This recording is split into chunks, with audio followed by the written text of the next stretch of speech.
Okay, we got the this is the passenger side header. Got the collector on here. You can see all the spots where it was cut, and bent and moved and all kinds of stuff. That's the passenger side. And over here we got the here, I mean that, no, that's the driver's side. This what the hell am I talking about? This is the passenger side, and I painted it black.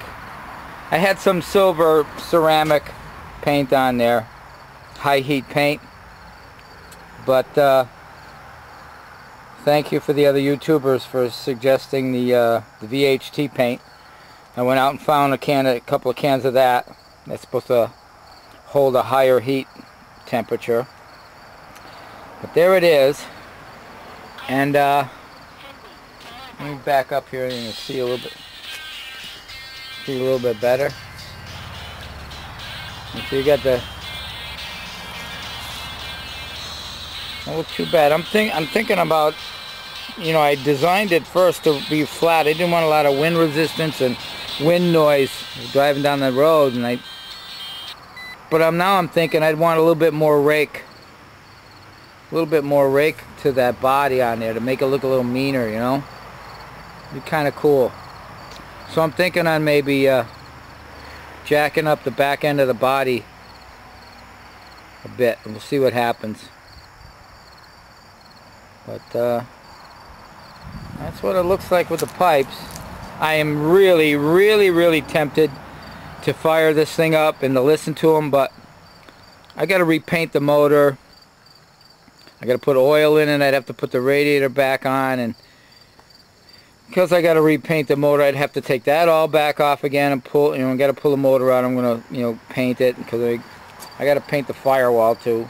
That's got the primer on there, and I wasn't thinking. I said, geez, that's got to be black again, like the rest of the car is going to be. So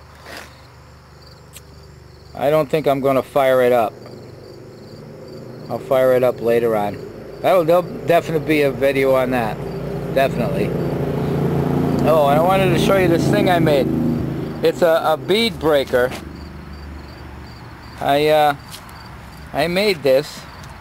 Some square tubing. And you have a pivot point over here. And as you push down, you put the tire here, and as you push down, you can see that's the part that pushes down. When the lever comes down, that forces this down, and this pushes, you put this up against the rim, and when you want to get another bite, I cut slots in here, so the bolt that goes through here can come up here, and come up here, and come up here, you know. You start up high, and if it doesn't break, you pull it out, drop it down, lift the arm up, drop it in the next one, or the couple of notches down, and push again, and that'll push it right down to the other side if you have to. And it works great. It's just some old piece of steel that I had sitting around. Really helps changing the tires. If I only had something now, I was going to say if I had something to put the tire back on the bead. But I've seen these things, they make them out of little small air tanks. And at the end of the air tank, say like this is the air tank, they have like a piece of 2-inch pipe coming out, and then they make like a flattened funnel. It comes out on an angle, and it comes down to a point. So it looks like you stepped on a funnel. It just flattens it, and that's on the end. And there's a ball cock valve, a 2-inch ball cock valve on the pipe. So you charge the air tank, then you stick this funnel down. Say like here's a tire. You stick it down between the rim and the tire, and you open the valve, and it rushes the air in so fast that it blows the tire out and puts the tire up on the bead. So I was thinking of making one of them too. But anyway, that's a whole nother set of videos, and this is my hot rod. This is my baby. Love this guy. FrankenStudeToo, yeah baby. It's gonna be cool. It's gonna be loud and cool. Oh, I've got some pipe here. Hold on, I'll go get it. Okay, back again. What I do for a living is I pick up milk.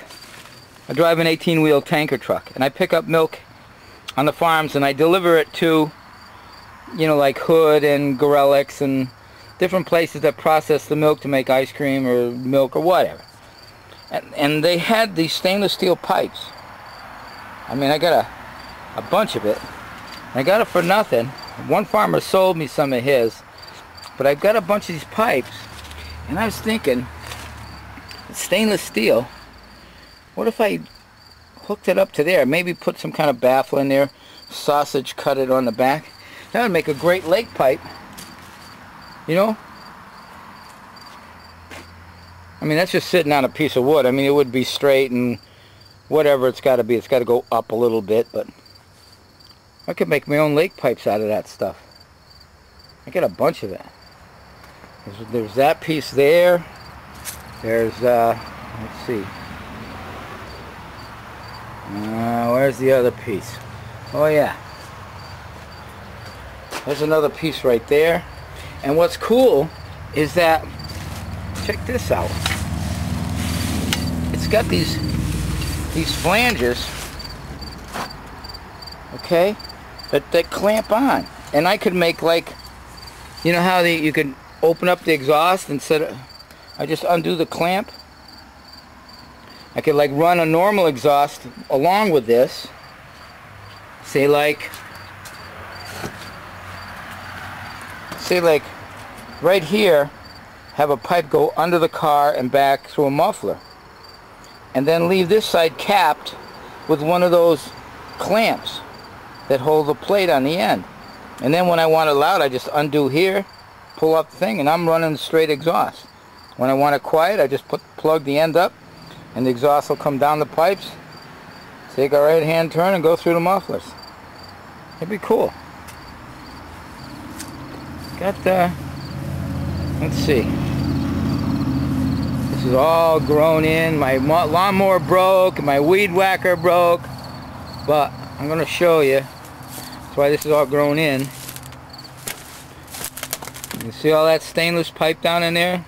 There's another piece right there, that 3-inch. Another piece of 3-inch here. That's all 2-inch down in there. I got right angles. Another piece of 3-inch down in here. It's all in there. I could make a whole stainless steel exhaust system if I wanted. But anyway, like I said, that's a whole nother video. Right now, this is my little coupe. Man, that looks cool. I really like how that looks. I'm thinking next year, this is 2011, September 2011. I'm thinking next year this time this thing should be on the road. It should be. Be doing all the cruise nights, take it to work. Man, I'm gonna drive the hell out of this guy. Oh, and I got some nice big tires. Now, see, these are cool. These rims here are cool. But I got some big fatties for the back. I mean, it's getting kind of dark in here. This is the shed, but see this? I got these for nothing. And I got these for nothing because a friend of mine, let me roll them over here. A friend of mine sold me an old Corvair dune buggy. Alright, and it had these tires on the back.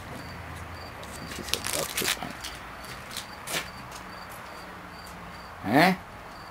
And these tires were on the back. He sold me the dune buggy for like $400 years and years ago. Okay, so they're slotted mags.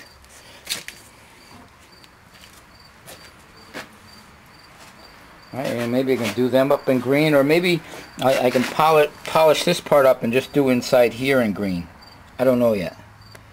But those babies would look good on there too. I got a couple of those. Anyways, this is my guy. Just a lot of ideas that I'm working with for exhaust and tires and whatnot. But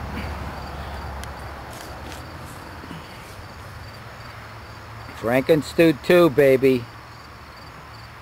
We're gonna be rocking and rolling. We gotta put a real loud sound system in. I was thinking the first cruise night I pull into. Now I'm gonna have on the visor up here. I went online and I downloaded some real creepy fonts, and I used each one and I printed out FrankenStudeToo, right, just to see which one would look cool. You know, all drippy letters and creepy looking. So I'm gonna pick one that'll be easy to duplicate. And on the visor right here, now the whole car will be black, and right here in drippy green that matches the motor and the rims, it's gonna say FrankenStudeToo, right?